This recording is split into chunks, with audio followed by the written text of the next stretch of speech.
Hello guys, welcome back. In this video I'm going to show you how you can easily allow TikTok app access to your phone contacts. Be sure to watch the video to the very end so you don't make any mistakes, and of course do not forget to like this video and subscribe to my channel.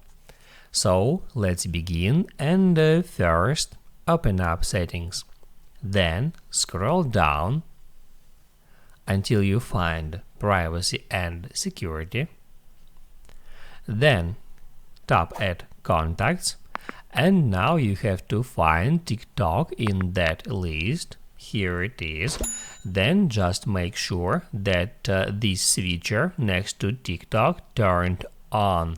If it's toggled off, like in my case, just hit on that to turn it on.